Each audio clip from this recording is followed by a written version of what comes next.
Great to be here, as always. Yesterday ended last night. That's a phrase that was coined by one of my favorite New Thought ministers, authors, speakers, Raymond Charles Barker. And what it means is that if we focus on our old patterns, our old habits, our mistakes from the past, the old people, places, and things that used to be, then we're not open to the new. Helen Keller actually wrote, "When one door of happiness closes, another opens." But often we look so long at the closed door that we do not see the one which has opened for us. Now, aside from the book study that I am just starting to facilitate for the center, for those of you that don't know, the Metro door is closing for me. I resigned as staff minister a little while ago, and the first thing I want to say is that what an incredible opportunity it has been for me to be a part of this center in the way that I have been. I have the utmost respect for Reverend Tim and his leadership style and his ministerial style. I know that I don't think I've ever met a minister who cares as much for the people that come to his center as I have Reverend Tim. The guy's got a heart of gold and a heart that's the size of Edmonton and bigger. So I really appreciate the opportunity that I have had to be here in the capacity that I have. I got tears coming in my eyes here. I also have great respect for Reverend Catherine and all that she does here at the center. I know that I don't think I could be doing all that. But I guess we all have our gifts, and she's a very organized person, and so she keeps this place running and moving in ways that I know I could not. The practitioner team also is incredible here. For any of you, thank you. Thank you. I started having tears in my eyes before I gave my talk. Reverend Catherine came over and said, "Are you okay?" "Oh yeah, I'm fine. Again, the practitioner team here is amazing, and all the volunteers that show up and all the people that show up every Sunday to come and listen to Reverend Tim mostly speak, and Reverend Catherine and myself and the ministerial students. So, that being said, it's time for me to move on.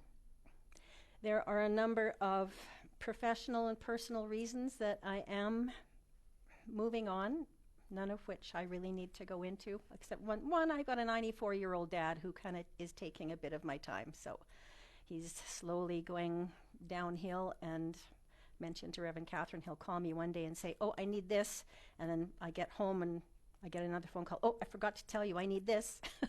So I'm doing a lot of errand running. I hate to call my reasons for leaving Divine discontent, because I don't like the word discontent. I think that discontent is kind of a pushing against something, and I really try not to push against. I like to feel that I am called towards something, that I am moving towards something. I'm not 100% sure yet what I'm moving towards. I've got some ideas that are percolating. I've got some ideas of what I would like to do.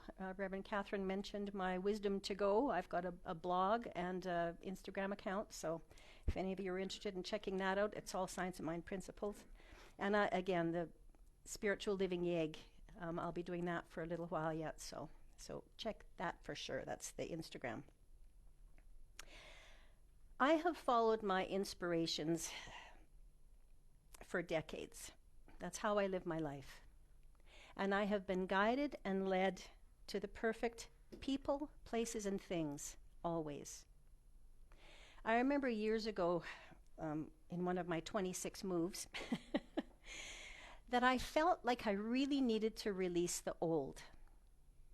I had come home from the center one Sunday and just felt like it was time for major change.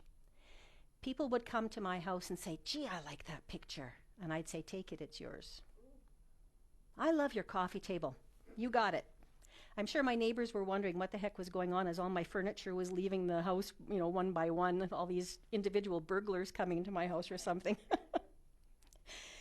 But everything I had a memory. It held a memory, and I think all of our things do. And they were memories that I wanted to release. Probably a week before that, again, I'm sure my neighbors were glad I was moving because I had come home again from the center. And I had been writing in diaries and journals since I was about 16 years old.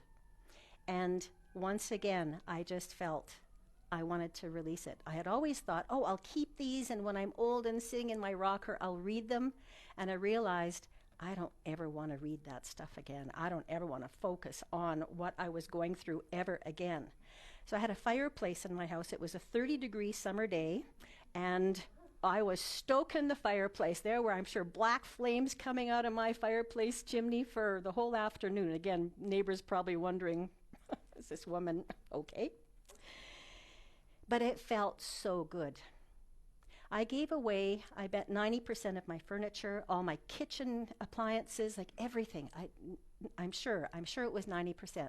What I didn't give to friends of mine that came over, I donated to a women's shelter. And I just carload after carload after carload was showing up. I'm sure they were wondering what the heck.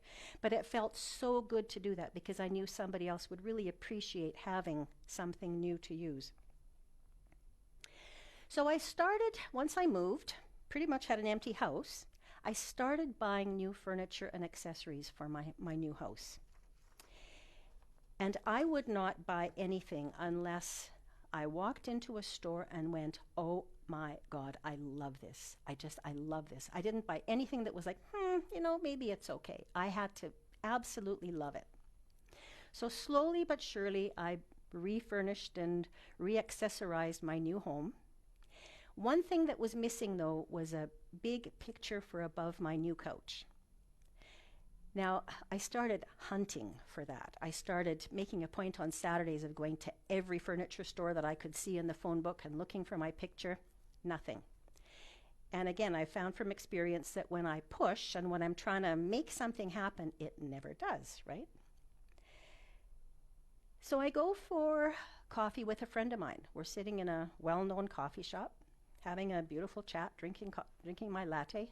And I look over her shoulder and I said, there's my picture. That's my picture. I went up and looked at the picture. There was a little small sticky note pinned to the wall. And it was there courtesy of, there's all kinds of emergencies happening here. No emergencies in here. We cleared those.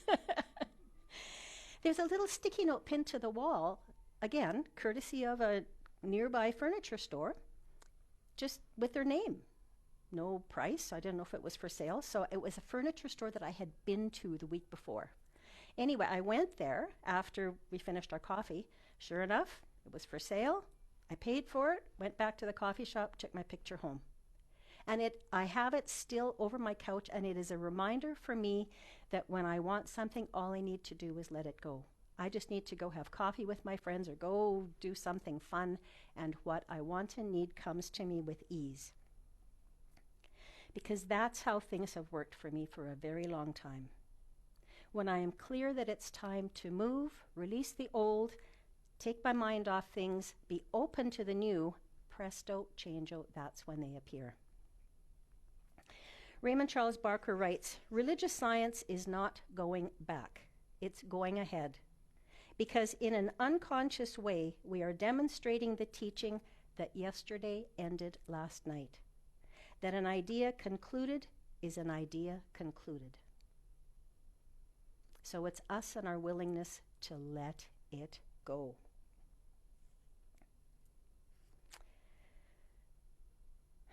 We can also let go of our emotional hurts, of the things that were painful from the past, the mistakes that we've made. And the world is, to me, when I do go look at online news, which is very seldom, the world is full of reactions. Some pretty toxic reactions, some very strong reactions, seemingly from current events and conditions and experiences, but they are not. They are reactions from the past. With the pressures that people are feeling now, what is flowing or being released from them is not present day stuff, it's past day stuff. A few talks ago, I used the example of a cup of tea and somebody spilling a cup of tea, kind of just to condense that story. If you squeeze an orange, if you put pressure on an orange, what comes out is orange juice. If you put pressure on people, as we have probably all felt some pressure, some big change in the last year and a half, what comes out is what is already in there. Raymond Charles Barker writes, I have seen so many weep, not because of what was now taking place, but because of the past. I have seen many in anger, not because of a present hurt, but because of what it evoked out of the past. The door of the subconscious mind opened wide because of an irrelevant idea at the instant that opened the floodgates of the past and allowed the past to flow through. Now we can let the past go easily or not. So picture, you're a passenger in a car. It's a dark, quiet country road that you're on. Driver is going very slow. And the driver reaches over and opens the passenger door and pushes you out. Now you can either go with the roll, nice and smooth, or do what I used to do when I was a lot younger, was grab onto the bumper. And I made for very many bumpy rides about things that were done and complete that I was not willing to let go of. So the past holds power over you only as long as you feel that the past is greater than the present. Only as long as you feel that it has you in its grasp. And it is up to us to just let it go. And it can be that easy. We have treatment that works so well. You treat just to let it go. Believe it is so. And keep on doing the treatment until you know it is so. And it's gone. It's done. Or we can repeat the past. One of my favorite children's books, and I've always found such great messages in children's stories, it's called Alistair's Elephant. It's a story about a little boy named Alistair. He's very studious. He raises both of his hands in school when he has the answer to a question. He studies diligently for his arithmetic tests. He eats his vegetables. He sleeps on top of the covers so he doesn't mess his sheets. Well, Alistair goes to the zoo one Saturday. And he's shaking hands with the zookeeper and getting his map as to, what animals he wants to go visit that day. So he does his little tour of the zoo. And he's all happy. He again goes back and shakes hands with the zookeeper, thanks him for this wonderful day. And he walks home. And an elephant is following him home. He doesn't know it till he gets home. He gets home and his mother says, the elephant has to go. So Alistair calls the zoo, talks to the zookeeper, and the zookeeper says, we're not missing an elephant. Missing a hippopotamus. You sure it's not a hippopotamus? No, Alistair says it's an elephant. So the elephant stays at Alistair's home, disturbs his organized lifestyle in every possible way. Eats his science book, eats the plants, eats the flowers, eats his stamp collection. And Alistair is just beside himself. He can't change in privacy because the elephant is looking in his windows. Eventually they come to some kind of an arrangement and the elephant turns around and doesn't eat his textbooks. But the following Saturday, Alistair takes the elephant back to the zoo. And the zookeeper says, oh, thank goodness, I checked and actually we are missing an elephant. But the elephant's kind of sad because they've come to this nice little friendly arrangement, Alistair and the elephant. And Alistair promises to come and visit the elephant every Saturday. So Alistair leaves home And the book says, "It had been a busier week than usual, and at times it had been fun. But he was very happy to be going home to his quiet, tidy room, where at last he could get some work done." So now he's got a giraffe to deal with.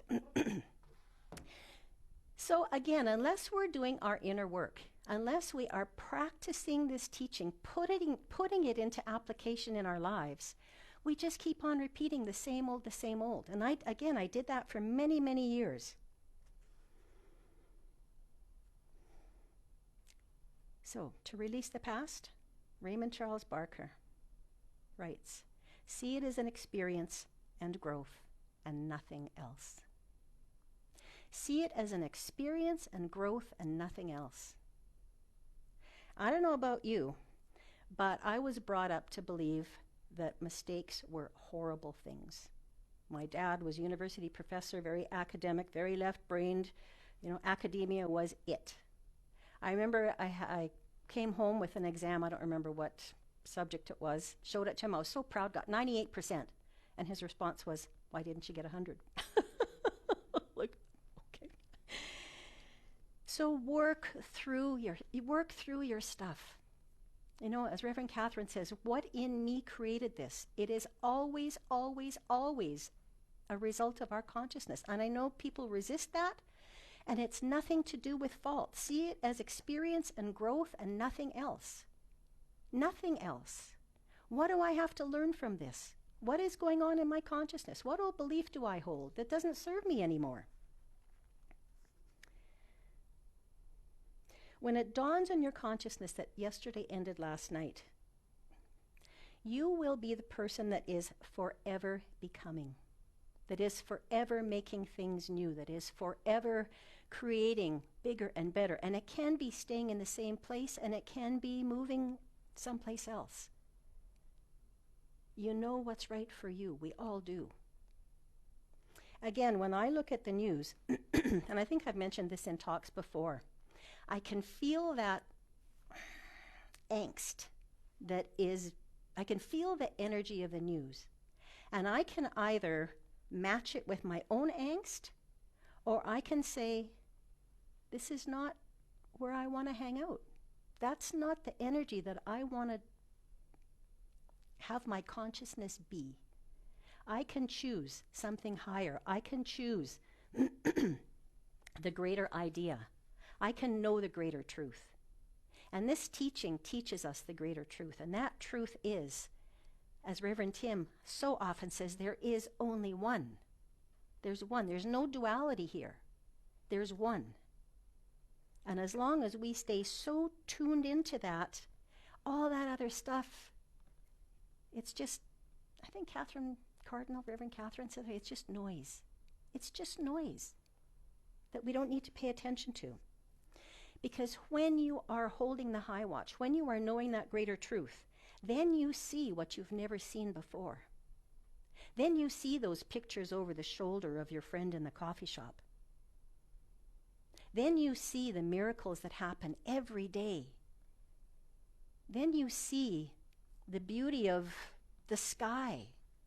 Apparently the northern lights have just been incredible lately, and I've missed them because I'm not out usually that late at night. But that's when you notice just the perfection of everything around you.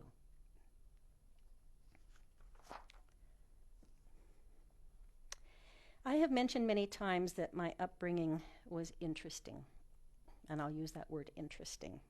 Years ago, I would have called it something else that's probably not allowed for a minister to say. But today, I bless it all.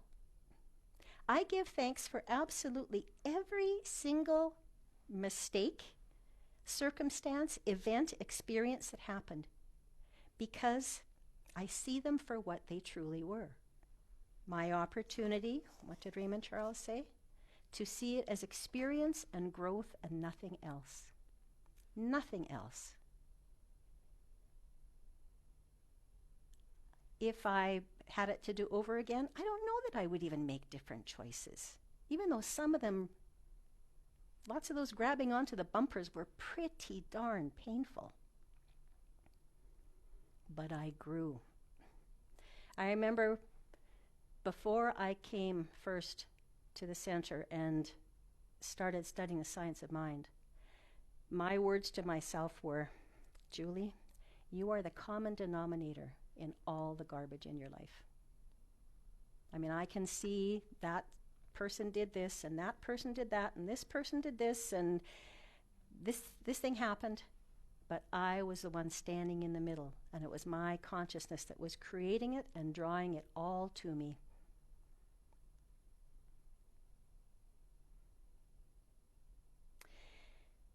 There's been a lot of change in my life in the last year. Sadly, I had to euthanize my 13-year-old four-legged best friend, my Kira. And that created a day of tears, and still, yeah, sad loss. Both of my children have moved away from Edmonton. So it's my dad that's the anchor still here. And aside from that, I mean, once he's gone, kind of the world is my oyster, and we'll see where my consciousness and the winds blow and take me. But I feel, even with my dad still here, that I am seeing a clean slate. I mean, I did the best job that I could raising my children, feel really proud of the adults that they have become, love that they don't call it science of mind, but they're very conscious young adults. Blank slate. That reminds me of one of those miracles that I experienced. I think it was the year 2000, 2001, somewhere around there. I had a red Nokia cell phone, remember the big ones before smartphones came around? And text messages were ABC, DE, you had to tap just the right number of taps to get your letters across. I received a text, and I had to show my children, because there were no screenshots back in that day, so there was no way I could prove that this text actually came through. There was no content in the message. It was a blank screen. But the date of that text was December 31st, 1969. Now, there were no texts in 1969. Like I said, I got it, and I did a double take, and I went and I showed my children, and they still remember. So I have backup. I'm not crazy. I didn't really think about what it meant then, but I realize now. I mean, 1970 was one of the most difficult years of my life. I mean, a number of things happened. I mean, just an example, one of which, my mother moved into a nursing home. She was 45 years old. She had multiple sclerosis. So, all of a sudden, my mom's gone. And then other things happened to me kind of as a result of that choice of hers. I realized that I could look back at that 1970 year and make it a clean slate. I didn't have to carry forward all the garbage that had happened before then. I had a brand new, clear page to create what I wanted to create. And largely that is that shift in consciousness, because I could look at it in a new way. Before then, before my realization of this blank slate and what opportunity it was showing me, I would have looked at my life as the victim, as poor me, as they did this to me, all the old story, right? Then I knew and I saw, I choose what all that was. I mean, my mother's moving into a nursing home again. What a great awareness for me of how I don't want to live my life. Like, I want to give my kids better than that. I want to be healthy and strong and vital and alive and engaged. And that's what I focused on.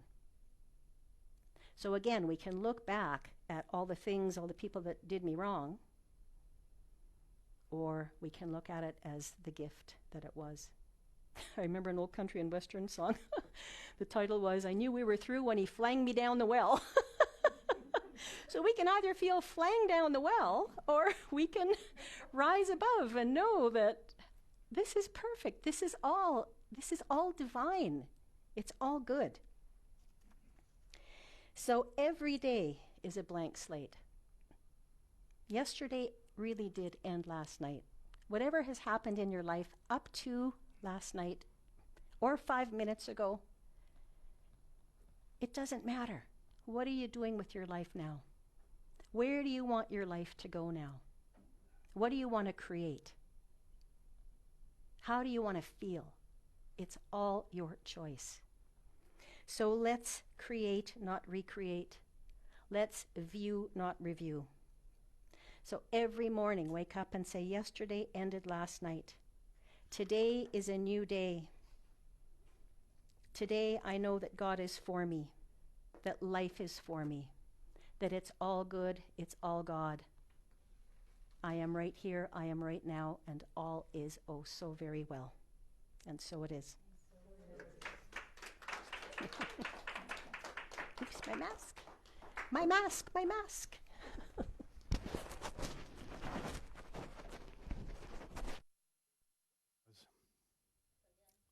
What a great message that was. The point of power is in the present moment.